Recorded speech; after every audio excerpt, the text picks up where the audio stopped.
Baik, bismillahirrahmanirrahim.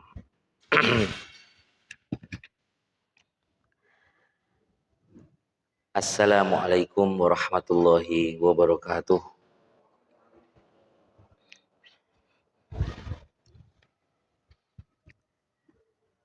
Innal hamdalillah nahmaduhu wa nasta'inuhu wa nastaghfiruh wa natubu ilaih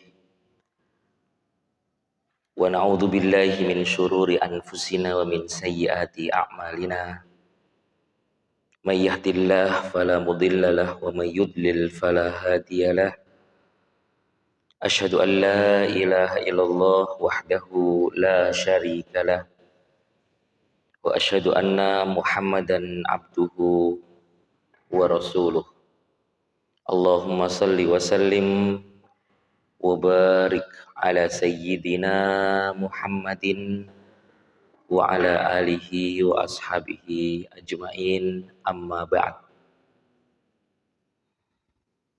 Hadirin jamaah salat subuh Masjid Al-Amin yang berbahagia, alhamdulillahirabbil alamin. Kembali kita bersama-sama mendapatkan peluang yang besar dari Allah. Peluang yang diberikan Allah ini diberikan kepada seluruh manusia. Tapi Allah langsung memberikan hidayah kepada mereka yang memang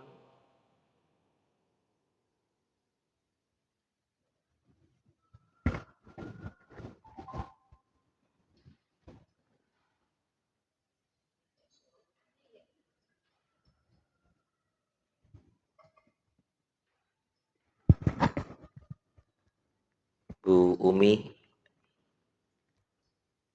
tolong di off dulu. Ya, ada suaranya, ada apa namanya Pak? Gaung kemah. Biar di off dulu dari belakang Pak. Ya, terima kasih. Baik, kami lanjutkan Bapak dan Ibu, mohon maaf.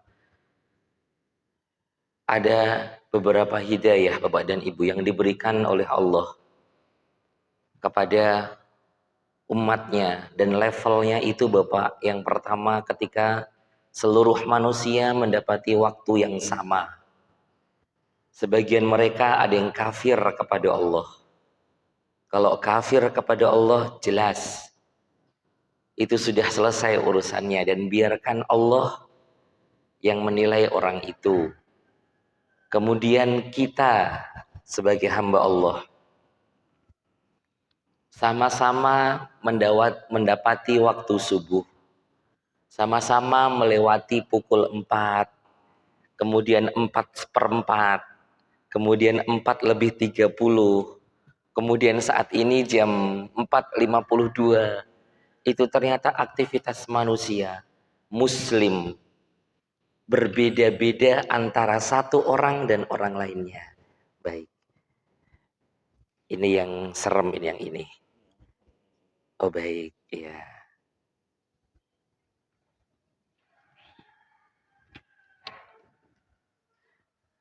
Terima kasih Pak. Baik. Masya Allah.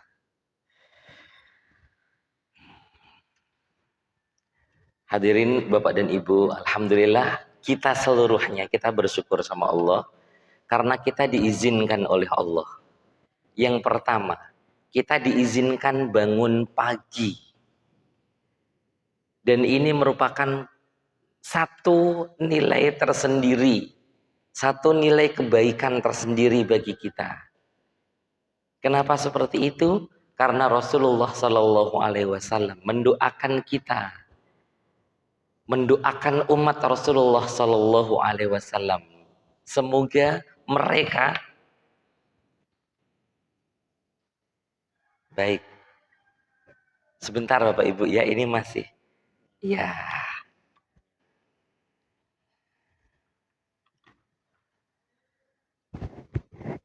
Masya Allah. Sudah terdengar insya Allah Ibu ya, yang di Zoom, Bapak Ibu. Mohon izin suara sudah terdengar.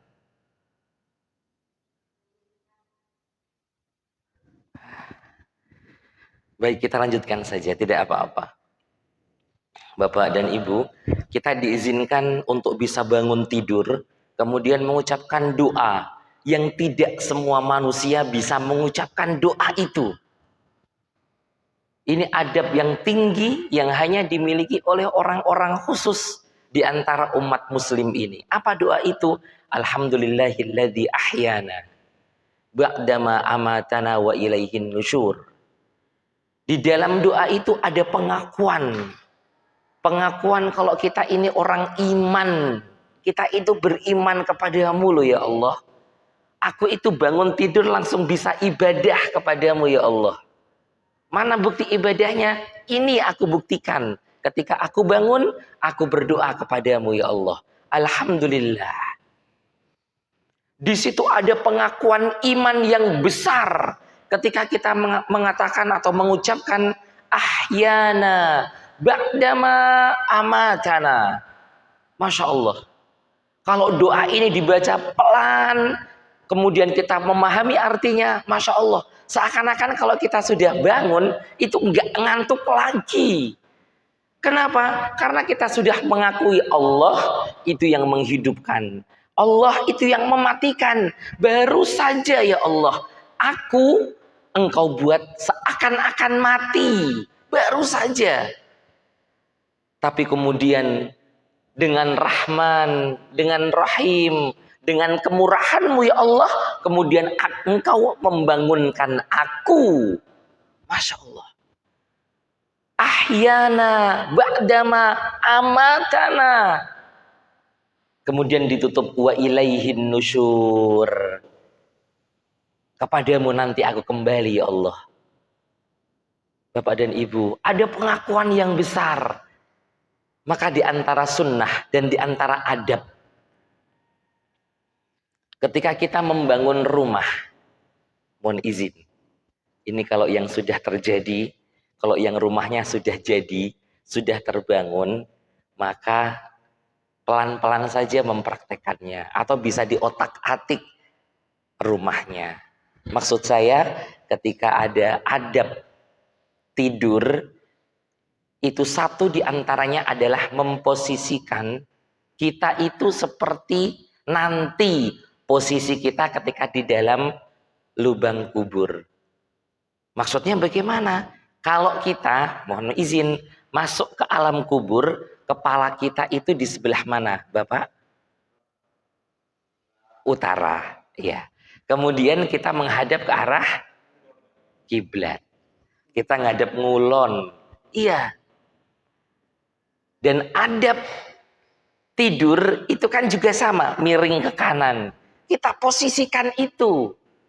Kemudian kita membaca zikir-zikir sebelum tidur. Boleh mengucapkan subhanallah 33 kali. Alhamdulillah 33 kali. Allahu Akbar 33 kali. Atau doa-doa yang lain. Kemudian diusapkan ke wajah. Masya Allah. Bisa kita lakukan. Sebelum tidur ada iman yang luar biasa. Bangun tidur kita buktikan kalau aku bangun itu karena iman. Masya Allah. Dan itu hanya diberikan kepada orang-orang khusus. Bukan semua orang.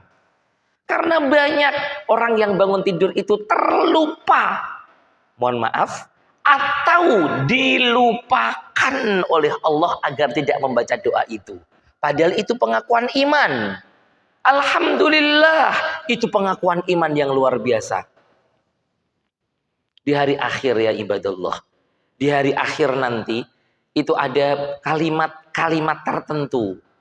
Ada ucapan-ucapan tertentu di dunia ini yang ternyata saat ditimbang oleh Allah itu beratnya melebihi berbagai macam aktivitas yang lain. Satu di antara kalimat yang harusnya sering kita ucapkan itu alhamdulillah.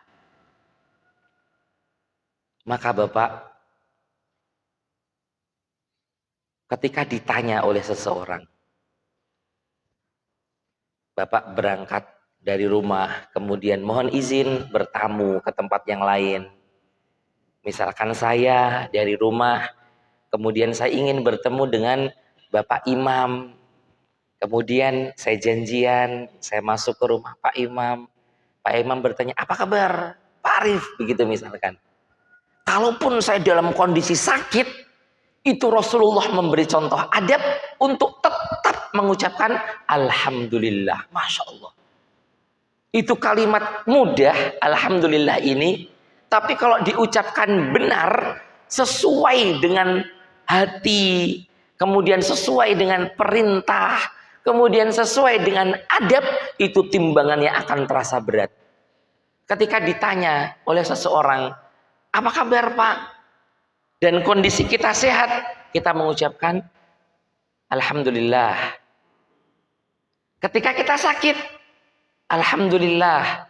Loh, Pak, kok semuanya Alhamdulillah? Iya.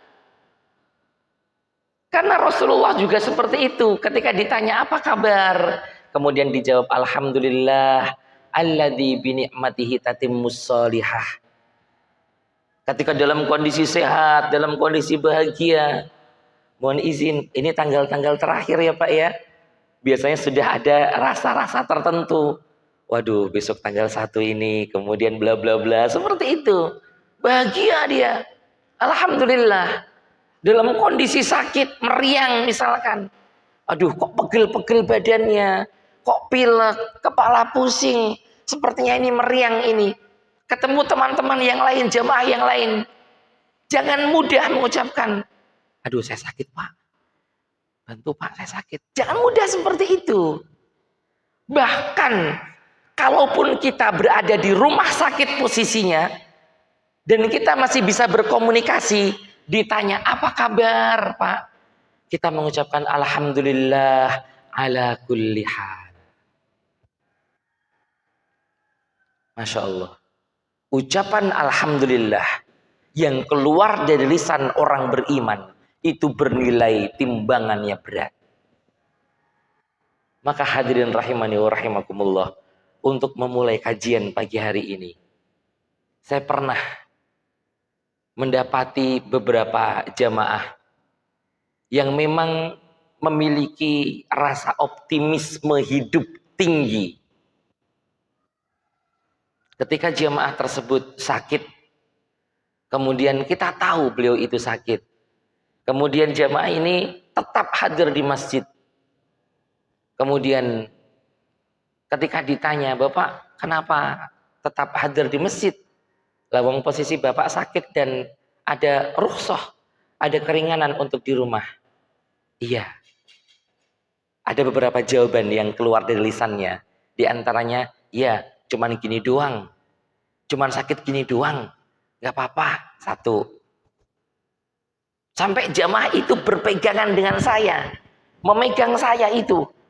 Karena apa? Karena seperti rasanya itu mau jatuh. Saya mau jatuh ini. Kenapa nggak ngambil rukhsah aja? Alah, gini aja, gini doang. Gak apa-apa. Ada yang seperti itu. Hadirin. Tapi ada juga yang jamaah lain yang mengambil rukhsah. Dan itu boleh. Ketika sakit, kemudian tidak ke masjid, enggak apa-apa. Jangan kemudian diincar. Aduh, tuh Pak Ustadz tuh. Gak ada di masjid. Mana nih Pak Ustadznya nih? Aduh, pasti Pak Ustadz gini dan gitu. Udah sabar, tenang. Alhamdulillah, itu kita biasakan. Hadirin rahimani wa rahimakumullah. Ada masukan dari beberapa jamaah. Ustadz, boleh tidak kalau mengulas di kajian adab itu, adab yang sekarang-sekarang ini, apa ya Ustadz ya, baru kita praktekkan. Adab harian yang sering kita praktekkan. Saya kembali bertanya, Bapak, adab harian yang kita praktekkan maksudnya bagaimana? Yaitu loh Pak Ustadz, adab kalau kita ke rumah orang, adab kalau kita itu makan, adab kalau kita itu main bola, boleh tidak main volley itu seperti apa? Begitu Pak Ustadz, jangan adab kepada Allah. kemudian ada rasa tertentu, Masya Allah. Adab kepada Allah itu bukan adab harian. Kalau saya bertanya kepada jamaah, Pak, adab kepada Allah itu adab harian atau tidak, Pak? Harian ya, Pak ya?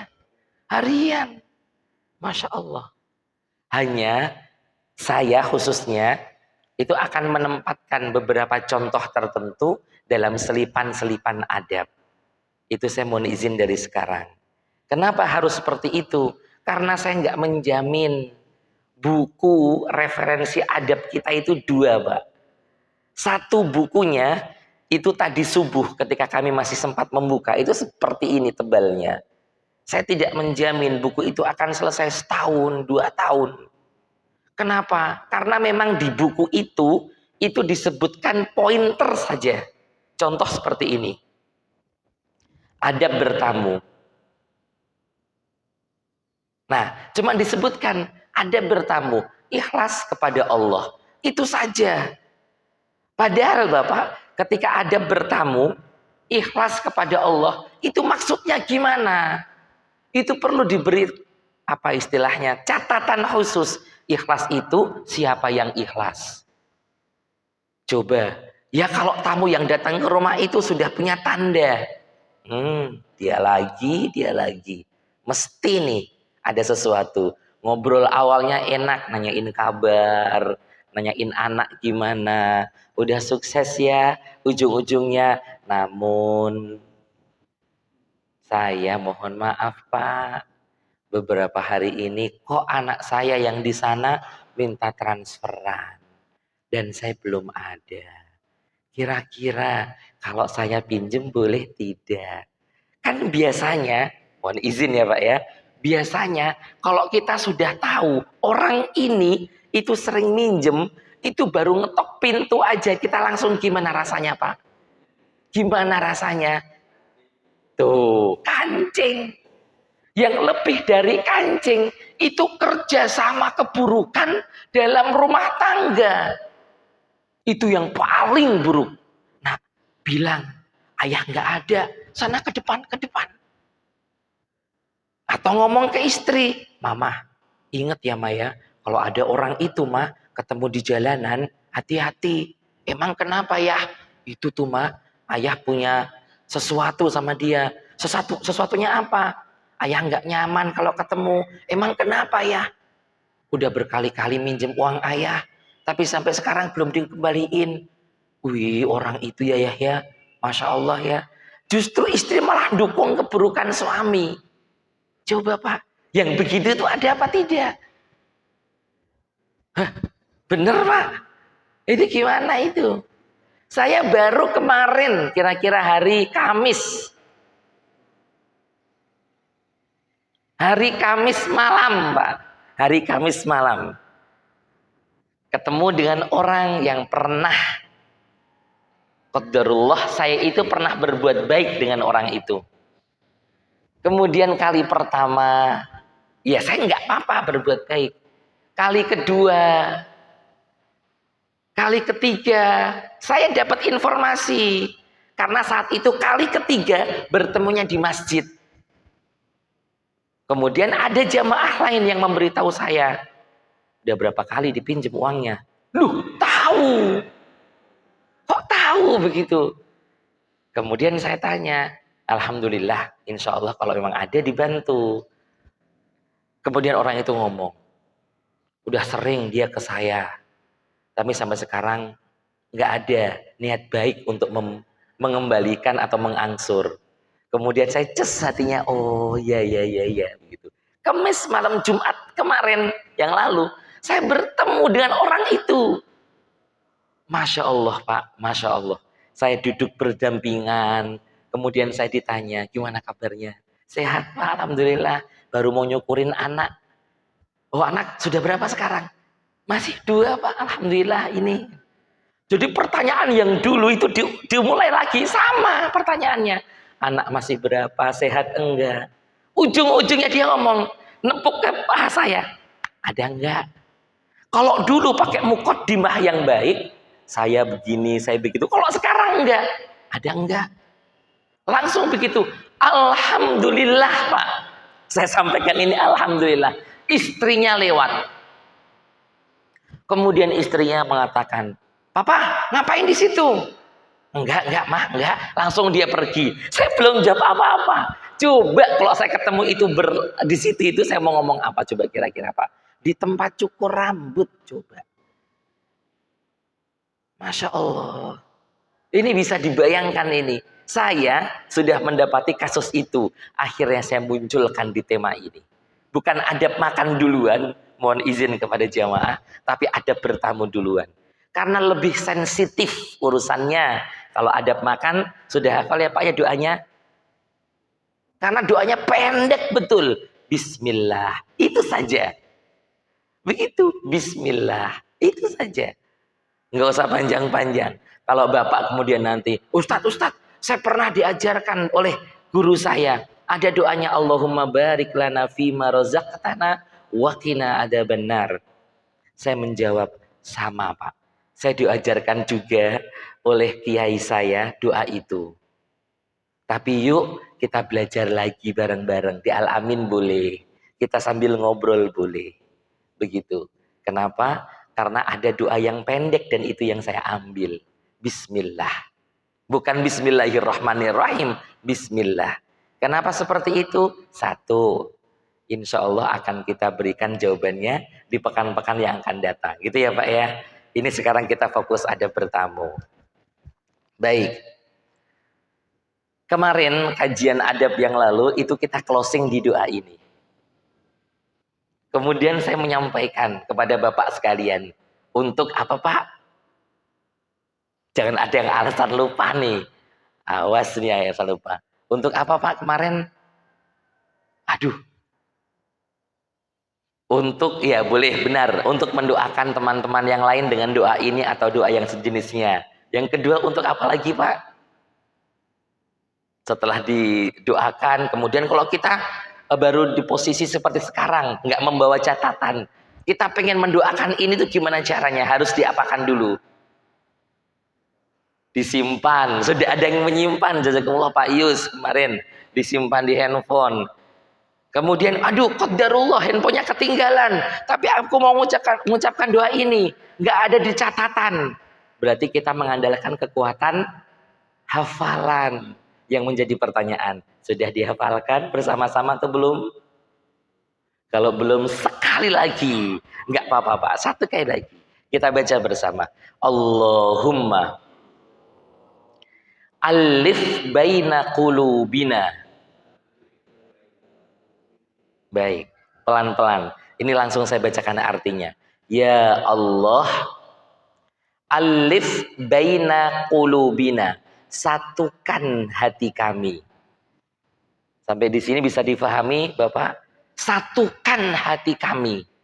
Hati saya, hati Bapak saya, hati Pak Tio, hati Mas Muadzin. Kita disatukan hatinya. Hati Pak Arif, hati Pak Rusdi. Disatukan hatinya sama Allah. Jangan dibikin pecah. Kita sudah ada jamaah yang soleh seperti ini, satukan hatinya. Jangan pecah-pecah. Jangan yang satu pengen A, yang satu pengen B, jangan. Satukan hati kita ini ya Allah. Wa aslih dzata bainina. Bersama-sama Pak. Wa aslih dzata bainina. Masya Allah. Perbaikilah keadaan kami. Masya Allah, perbaiki keadaan kami. Baik keadaan finansial, baik urusan keuangan. Yang mungkin saat ini sedang diberikan ujian oleh Allah. Atau yang sudah berlebih rizkinya, berikan keadaan yang terbaik. Karena rizki itu ujian, bagi mereka yang dalam kondisi ketidakpunyaan, maka silahkan ambil posisi sabar.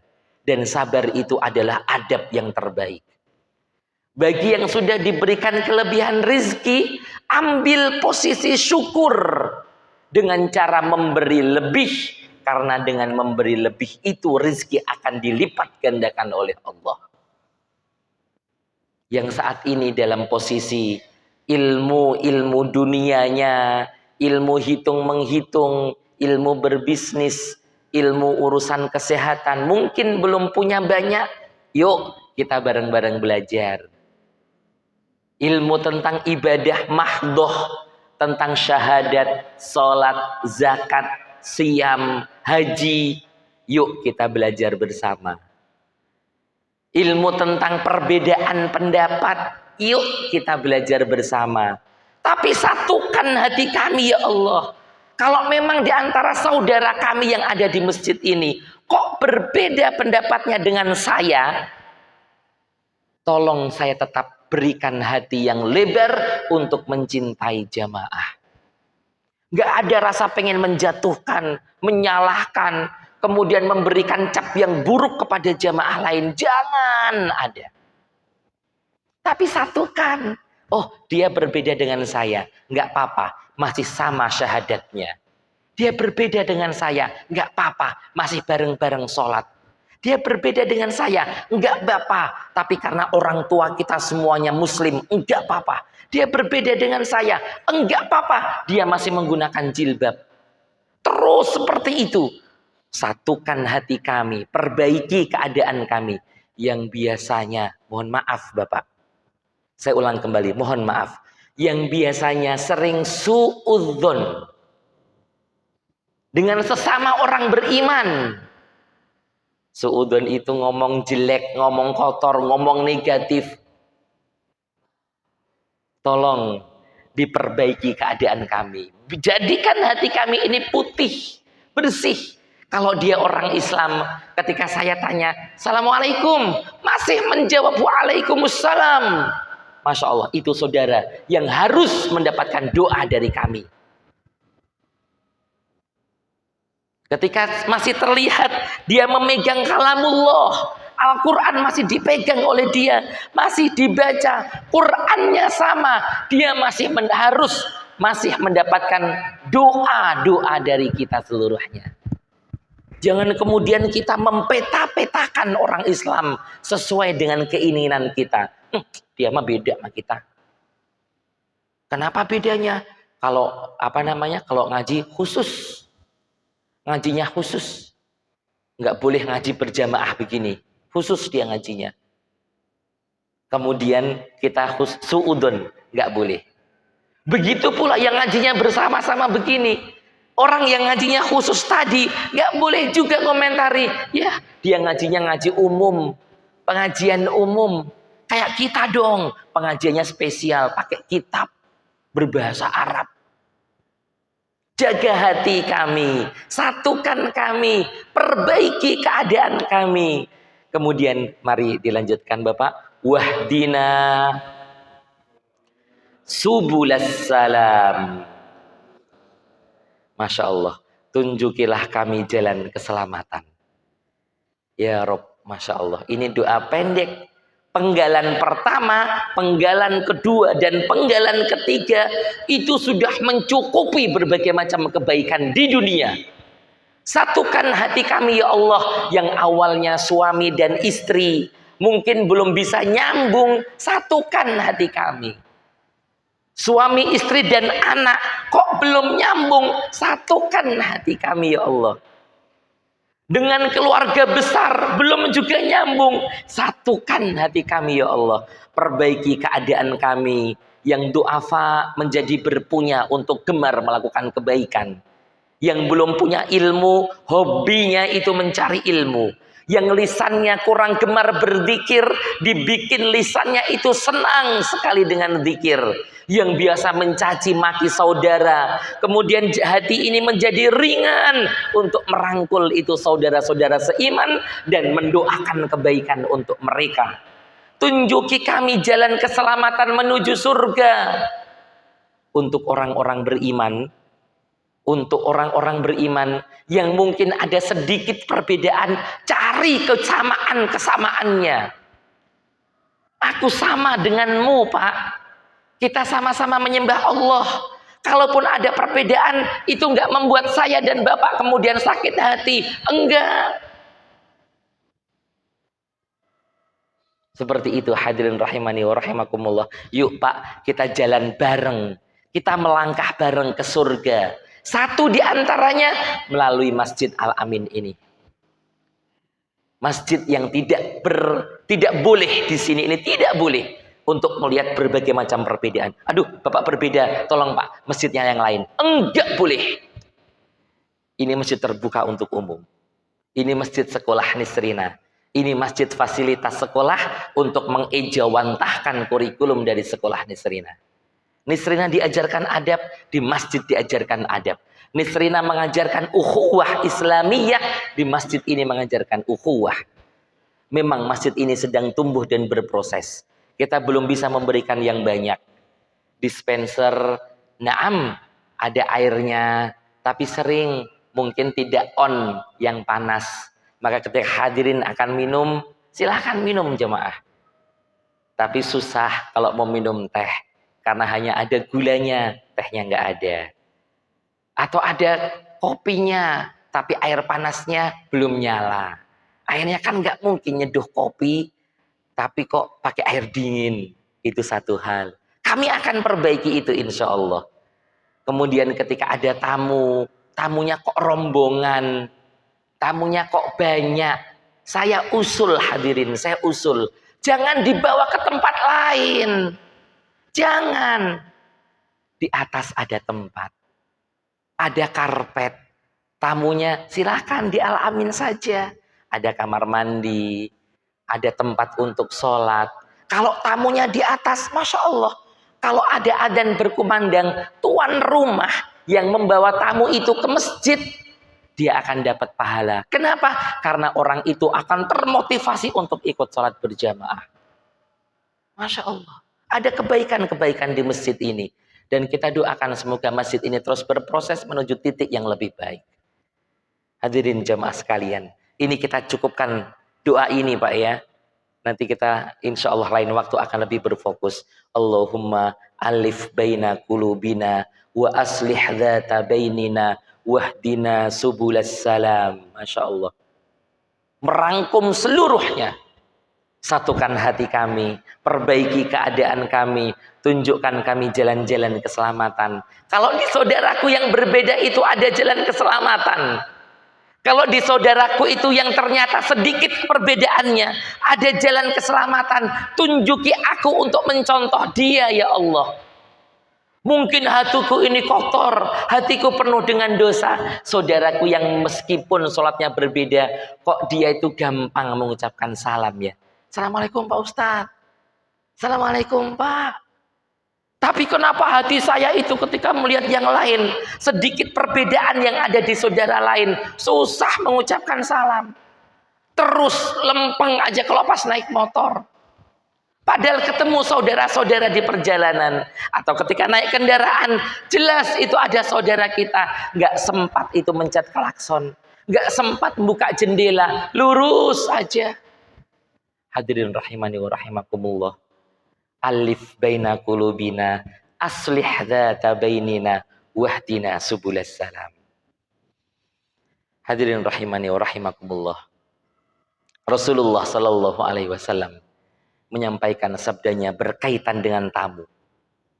Dan kita hadirin ternyata nggak bisa main-main dengan urusan tamu. Kenapa seperti itu?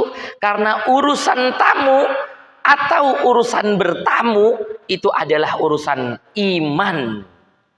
Urusan mempraktekkan iman. Kita kedatangan tamu, itu kita sedang diuji imannya. Kita bertamu, itu kita sedang diuji juga imannya.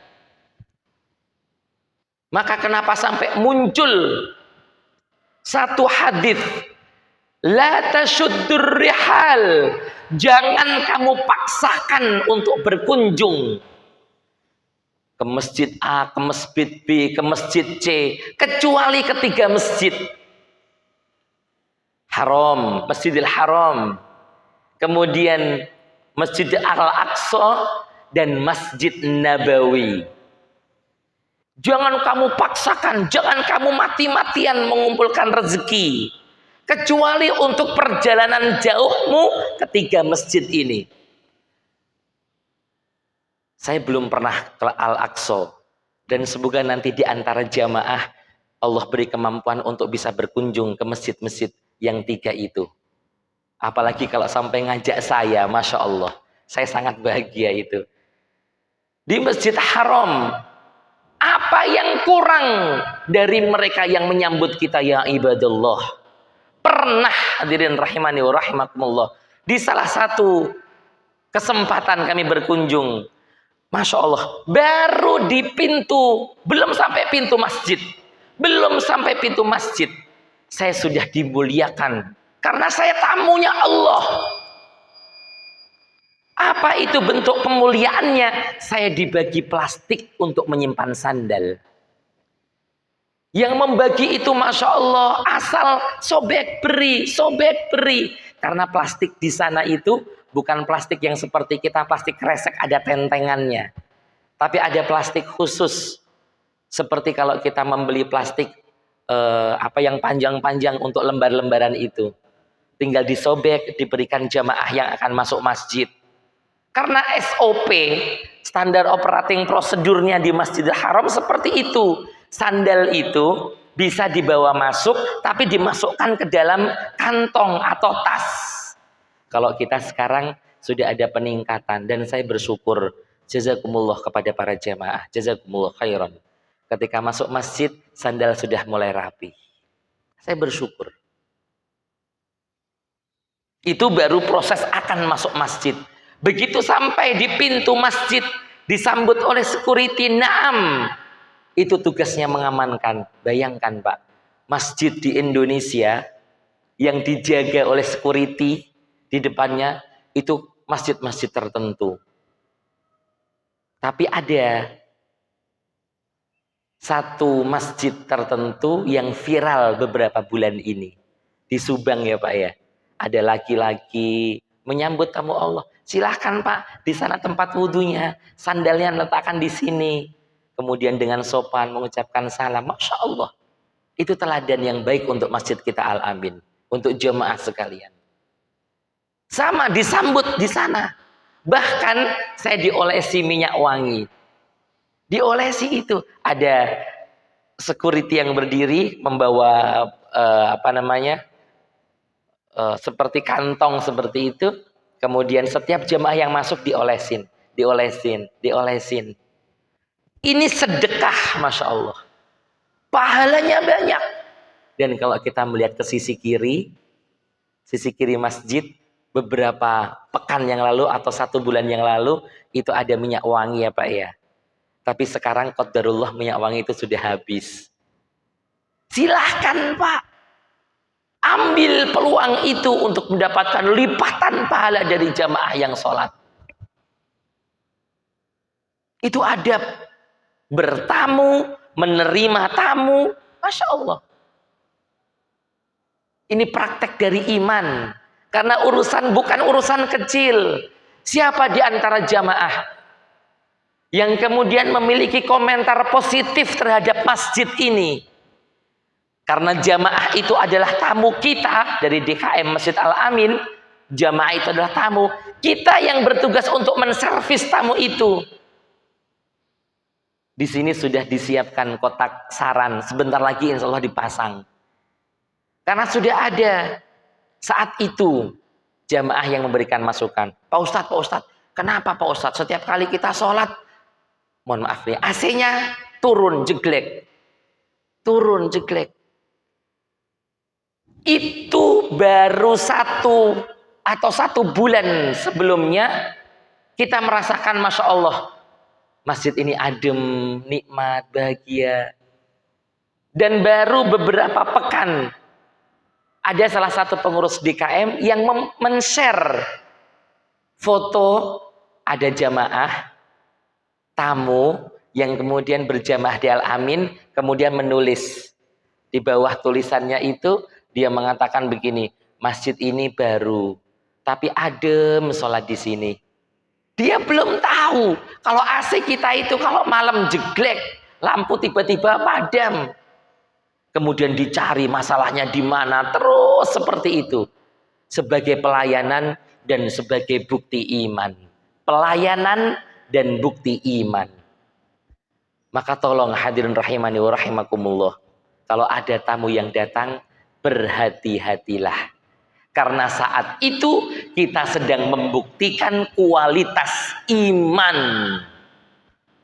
Maka kenapa Rasulullah memberi informasi itu orang Yahudi, itu sifat orang Yahudi ketika melihat ada rumah yang halaman, mohon maaf ya Pak ya, ada rumah yang halamannya kotor. Rasulullah kemudian memberitahu orang Yahudi itu jarang membersihkan halaman rumahnya, kotor halamannya.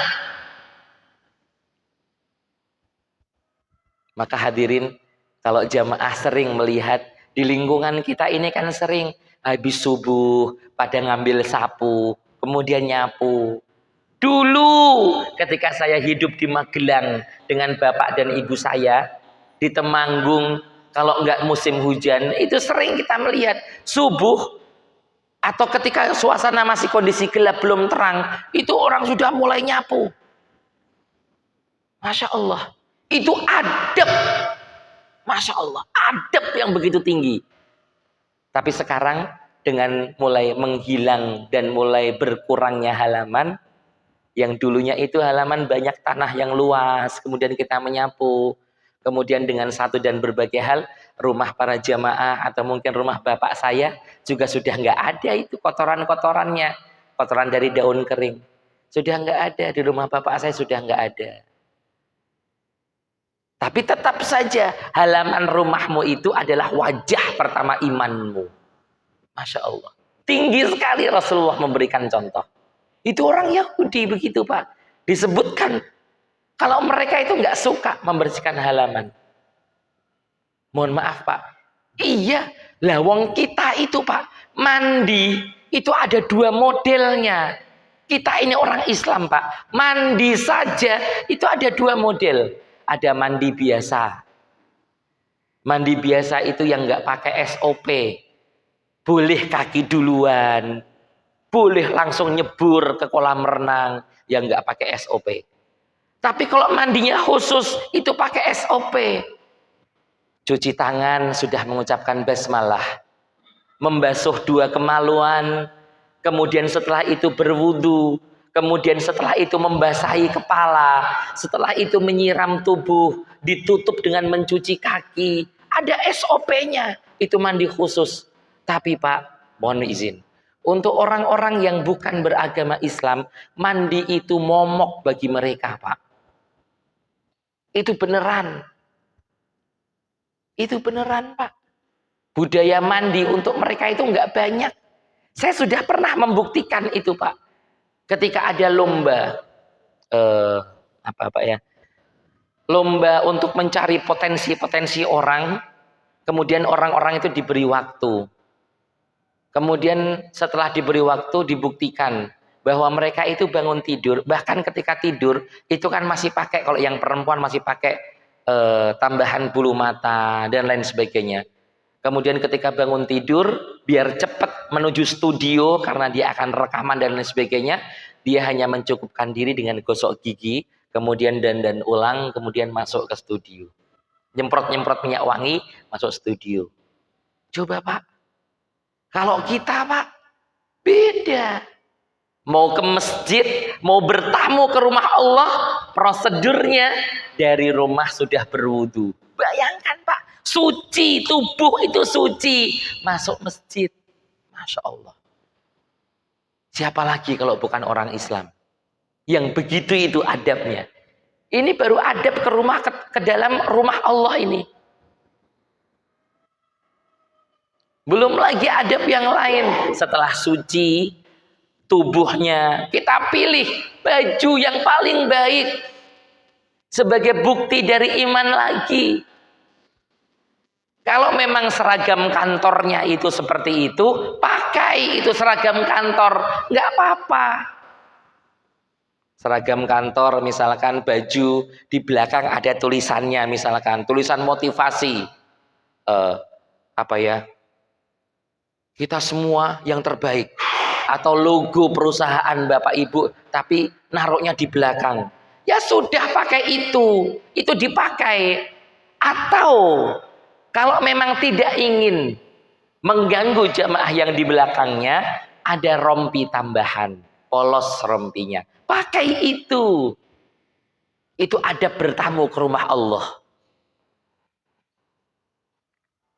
Tapi kalau memang dari perusahaannya melarang, nggak boleh pakai rompi, ya biarkan kelihatan logo di belakangnya, karena itu memang logo perusahaan sekaligus marketing. Patuhi itu bosnya, pimpinannya patuhi. Dan kita nggak usah ambil pusing pakai bertanya, Pak Ustadz, dosa nggak ya Pak Ustadz? Nggak usah bertanya, itu kita maklum, SOP-nya berjalan begitu. Tinggal kita yang di dalam perusahaan itu, kita berjuang sekuat tenaga untuk tawasau bil haq wa tawasau bis sabr. Pelan-pelan kita berproses. Pelan-pelan adakan pengajian di perusahaan itu.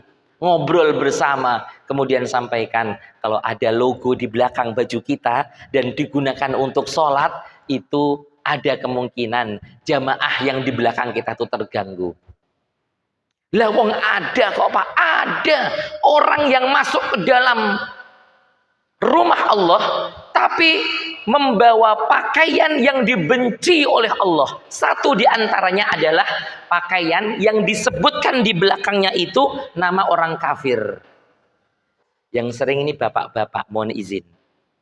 Bapak-bapak yang memang memiliki idola khusus, idola dunia, bukan idola akhirat. Kalau idola akhirat kita sama, Rasulullah Shallallahu Alaihi Wasallam, kita sama idolanya. Tapi idola dunia macam-macam.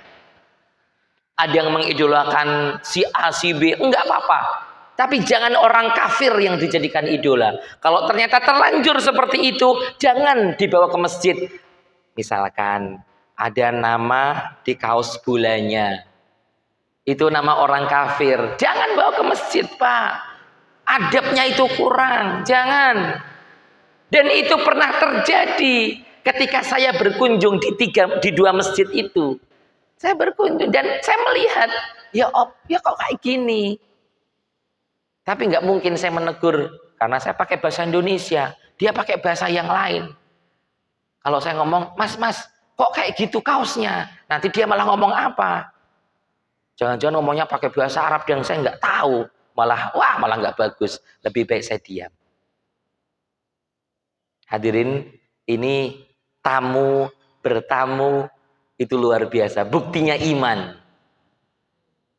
Kalau misalkan ini rumah Allah yang seperti ini bagusnya, dari rumah kita sudah berwudu, menggunakan baju yang solih, kemudian pakaian yang solih, Masya Allah, kemudian qadarullah hujan nih, kemudian kita melewati tempat-tempat tertentu yang mohon maaf, nggak seluruhnya sudah kering, tapi masih becek, kemudian kaki kita ini kotor, maka hadirin, di antara adab bertamu ke rumah Allah, jangan langsung masuk ke dalam masjid. Muter sebentar, di sana ada tempat untuk mencuci kaki. Atau kalau yang hadirin dari jamaah yang dari sebelah kanan saya, itu sudah ada tempat cuci kaki di samping, di sini Pak, samping parkir ini. Sudah ada tempat cuci kaki. Itu adab. Maka keset yang sekarang ada ini, itu bisa bernilai awet, bersih. Kenapa? Karena kaki ketika kita akan masuk, sudah bersih, ini awalnya. Keset hanya berfungsi untuk mengeringkan kaki. Beda rasanya dengan kalau keset itu, jamaah, itu untuk mengeringkan kaki, sekaligus bersihin kaki yang ada kotoran-kotoran selama dalam perjalanan. Beda itu. Maka betul Pak, Masya Allah, bertamu atau menerima tamu itu merupakan praktek dari iman. Itu betul. Ini DKM, saya termasuk salah satu di antara Dewan Kemakmuran Masjid Al-Amin. Tentu kita akan berusaha maksimal bagaimana membuat jamaah itu nyaman. Di antara menghadirkan pemberi materi, Ustadz Akmal. Kemudian saya mohon izin dengan keterbatasan ilmu. Kami masih selektif mencari pemateri-pemateri yang mengisi khutbah Jumat. Masih banyak sekali yang harus kami perbaiki. Belum lagi nanti aturan. Ini Pak, Masya Allah, kolam ini itu ide dari sekolah Nisrina. Tolong Ustadz, nanti di samping imam, betul, di samping imam itu ada kolamnya. Tujuannya untuk apa? Untuk menarik anak-anak biar gemar ke masjid. Masya Allah. Dan ternyata putra-putri kita Pak sudah lebih dulu hobinya ke masjid meskipun nggak ada ini. Itu terbukti Pak. Jamaah anak-anak sudah langsung ambil posisi di belakang. Masya Allah. Saya bersyukur itu. Ini nyala ataupun nggak nyala kita nggak ngaruh. Tapi pernah juga saya dapat saran dari imam masjid. Apa hukumnya imam masjid ketika mengimami sholat di masjid ini kemudian nggak khusyuk, nggak jadi khusyuk. Saya bertanya, nggak jadi khusyuknya karena mikrofon yang kurang nyaman atau suasana yang mungkin kurang baik atau apa? Karena di sampingnya ada kericik-kericik kolam ikan. Kaget saya. Masya Allah, Masya Allah. Ini harus dievaluasi. Tapi kalau memang kebanyakan positif, tetap akan kami pertahankan. Kalau bapak-bapak yang di soft pertama, ada bunyi-bunyi air ketika sholat itu gimana sih Pak? Mengganggu atau bagaimana Pak? Terganggu? Masya Allah, nyaman, Alhamdulillah. Tergantung, iya. Insya Allah, iya. Atau nanti mungkin Ustadz nih, yang DKM masjid, yang ngurusin setiap hari. Kalau mau sholat jamaah mungkin nggak usah dinyalain dulu. Tapi ketika dzikir dinyalakan. Karena serius Pak, ada jamaah yang dengan kolam ini, dia jadi khusyuk. Saya sudah bertanya, Pak, apa Bapak terganggu ketika ada kolam? Justru saya kesini karena ada kolam. Kaget saya. Lah, kenapa kok ada kolam? Bukan karena masjidnya. Ya, itu karena masjidnya menyediakan kolam. Saya tambah khusyuk. Ternyata setelah saya ngobrol lebih jauh panjang lagi, model manusia itu ada macam-macam. Di antaranya ada yang audio apa gitulah istilahnya. Dia akan lebih mendalami bacaan imam, lebih mengetahui bacaan imam. Kalau ada sesuatu yang didengarkan juga lebih dari itu. Tapi ada yang nggak audio juga katanya Pak Ustadz. Tapi ada juga jamaah yang nggak menggunakan kekuatan pendengaran. Terus mendengarkan apa? Dia mencukupkan dirinya dengan keheningan. Seperti sekarang. Hening. Kalau ada suara kresek. Mesti itu ada bakwannya. Kan begitu ya Pak ya? Ada itu jamaah yang begitu. Maka hati-hati yang di belakang. Kalau pas buka kresek-kresek, jangan sampai yang di depan denger. Iya, apalagi udah jam segini ya Pak ya, 5.42, sudah ada waktu untuk sholat syuruk sudah diizinkan, yang pahalanya mendapatkan pahala haji dan umroh sempurna, jangan dilewatkan, Masya Allah. Ini tamu Pak, seperti ini. Kemudian Bapak, tolong Pak, kalau Bapak punya tempat pengajian, Bapak yang sering merekam, ada jamaah pengajian, ayo bawa sini, ngaji di sini itu boleh. Ini masjid untuk seluruhnya. Jangan kemudian karena Bapak saya ini kan NU ya Pak ya, ya Pak ya. Kemudian Bapak saya mengatakan, Ustadz Akmal ini Muhammadiyah, nggak bisa ke sini. Jangan Pak, gitu ya Pak. Bapak saya itu masih ya kalau ada yang kunut ikut kunut kan begitu. Nggak apa-apa hadirin, boleh. Nggak apa-apa gitu. Seperti itu kita belajar semua kok di sini. Atau kalau jamaah nanti, ini juga saran dari jamaah ada seperti ini. Ustadz, jangan cuma melihat dari laptop sendirian. Kami juga pengen lihat juga yang dicatat Ustadz di laptop itu apa. Jangan-jangan Ustadz nggak ngelihat di laptop. Di laptop itu cuma buat gaya-gayaan.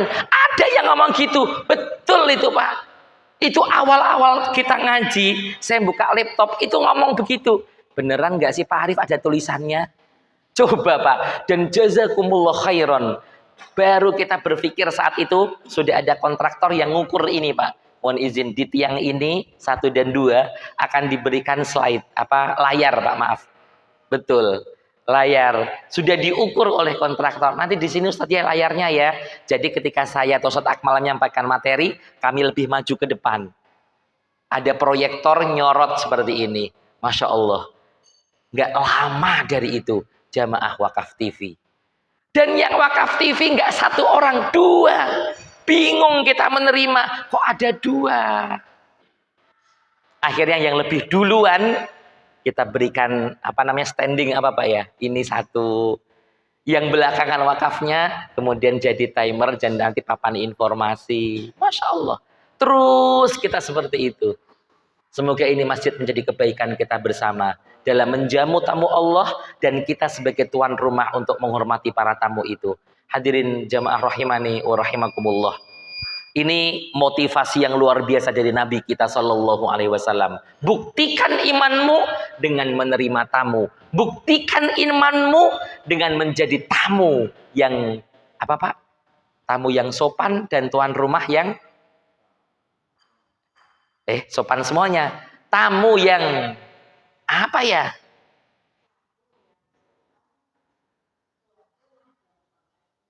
Nah, itu dia. Tamu yang sopan, tuan rumahnya pengertian. Kalau ada tamu sekian banyak hari Ahad pagi, masa iya nggak ada sesuatu? Kan begitu ya Pak ya? Tuan rumahnya pengertian. Disiapin bakwan, masa bakwan aja? Nggak mungkin bakwan aja. Ada temennya, teh. Aduh, tapi kan ada yang nggak suka bakwan. Ya sudah, ayah nggak suka bakwan boleh lontong sayur, kan begitu ya Pak ya. Masya Allah. Tamu yang sopan, tuan rumah yang pengertian. Sama Pak. Jadi Bapak jangan kemudian ketika menjadi tamu di rumah Allah ini, kemudian Bapak malu-malu. Enggak, ini masjid Bapak sekalian, bukan milik kami, bukan. Kalau qadarullah, Masya Allah. Saya jadi ingat cerita. Kemarin Pak, hari Jumat, Ustadz Akmal itu khutbah. Hari Jumat, Ustadz Akmal itu khutbah. Kemudian di sela-sela khutbah, Ustadz Akmal itu terdiam beberapa saat, memegang sebelah kiri. Sakit rasanya. Sampai wajahnya itu seperti menahan rasa sakit. Kami yang saat itu membersamai Ustadz Akmal bingung nih. Ustadz Akmal di sampingnya nggak ada air minum di sini ini. Biasanya kalau sakit seperti itu, solusi pertama selain tarik nafas, itu minum. Dan anget lagi air minumnya. Aduh, saya sebagai jamaahnya menunggu momen. Aduh, kapan nih? Ustadz Akmal nggak mungkin dong khotib kemudian turun atau mungkin ngomong, jamaah tolong ambilkan air minum. Nggak mungkin. Kita yang pengertian. Kemudian ketika Ustadz Akmal berhenti jeda, Bilal kemudian mengucapkan yang sering diucapkan di tengah-tengah itu. Kemudian saya alhamdulillah mendapatkan hidayah untuk mengambilkan air anget, kemudian saya berikan Ustadz Akmal. Hadirin, itu juga merupakan adab. Ketika, mohon maaf Pak ya, mohon maaf seluruhnya, ketika misalkan masjid ini bukan masjid saya, bukan masjid Mbah Kakung, bukan masjid milik Ustadz Akmal, dan ini masjid kita seluruhnya, maka adab yang mulia adalah menyiapkan anak keturunan kita agar bisa melanjutkan estafet di masjid ini, kaderisasi di masjid ini. Kalau Ustadz Akmal meninggal, dan ketika saya tanya, Mal, karena beliau ponakan saya, Mal, tadi ngapain? Gaya-gaya gitu. Aku tahu Mal, lupa teksnya kan? Pakai gaya-gaya gini? Enggak enggak, sakit betul. Dan kata Ustadz Akmal kemarin hari Jumat, kalau seandainya Allah mencabut rohku saat itu, aku ikhlas hari Jumat. Ketika aku khutbah dan disaksikan oleh orang-orang yang soleh. Masya Allah. Kalau Ustadz Akmal meninggal, siapa yang bisa menggantikan ketua DKM Masjid Al-Amin? Bapak harus siap semuanya. Jangan lama-lama, jangan kemudian mengatakan, aduh Ustadz Arif aja deh. Aduh, siapa yang imam? Pak imamnya tadi imam, Pak imam aja deh. Enggak. Silahkan jamaah, silahkan jadi ketua DKM. Enggak apa-apa. Begitu.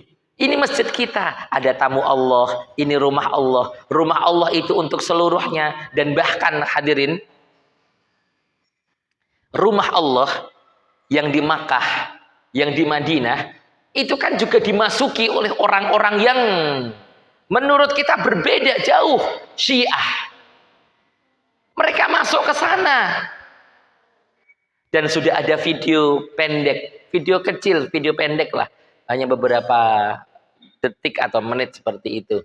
Ada informasi yang masih harus di cross check kebenarannya.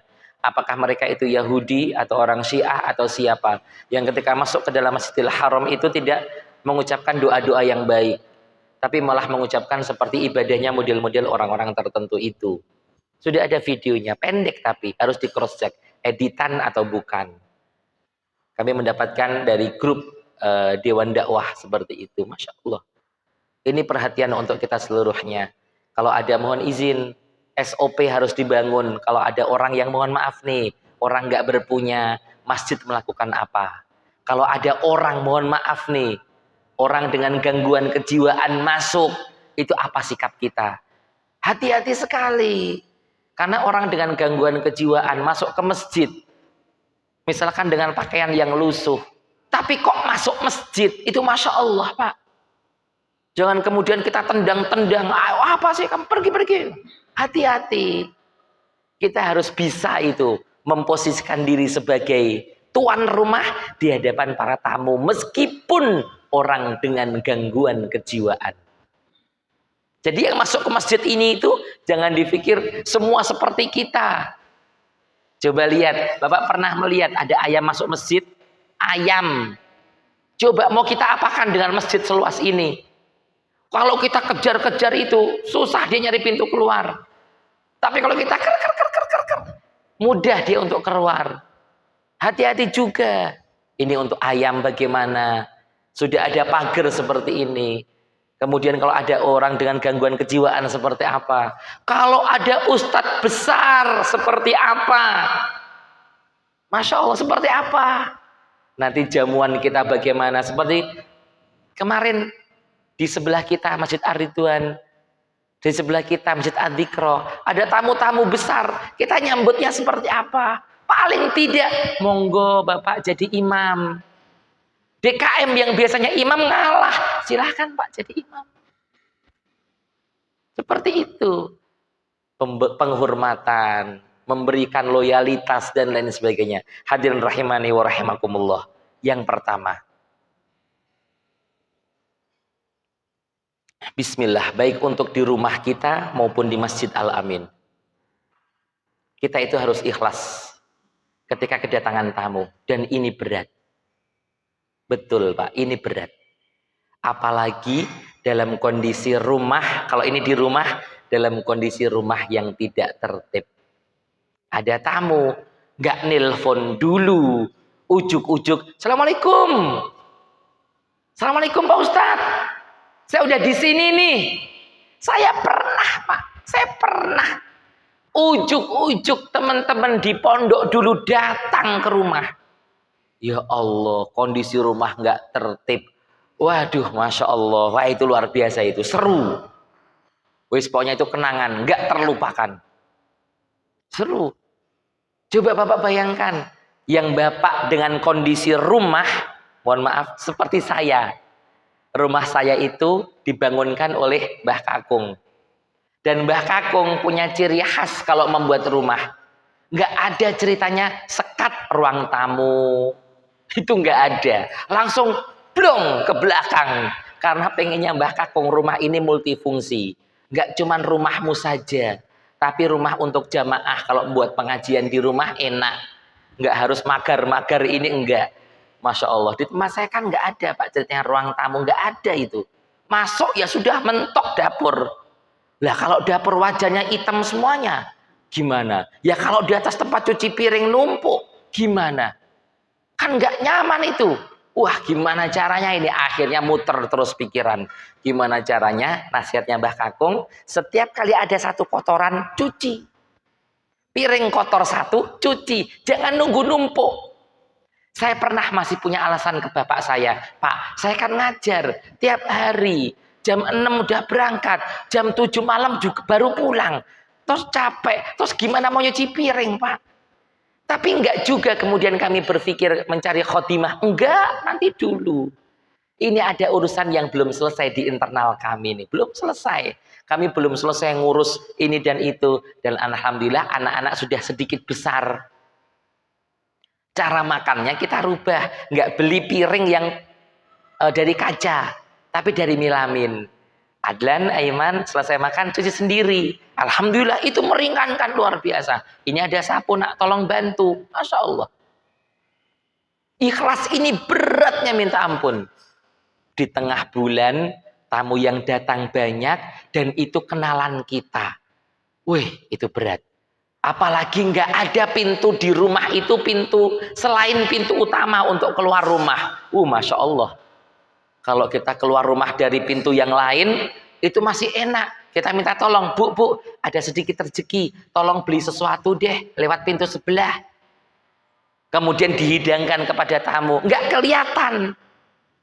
Ya tapi kalau mohon izin Pak, keluar, nggak bawa apa-apa, masuk, bawa tentengan, ketahuan, jajan ya. Jangan-jangan nanti ada image, ya nggak bisa masak. Ada image yang lain. Yang lain, Masya Allah. Ikhlas itu Masya Allah harus diminta sama Allah setiap hari. Minta hati yang ikhlas setiap hari mintanya. Jangan kemudian kita ngarang-ngarang pakai indikasi kita. Ustadz, saya insya Allah sudah ikhlas ya Ustadz ya. Loh kenapa? Karena saya nggak pernah sombong. Lu kata siapa?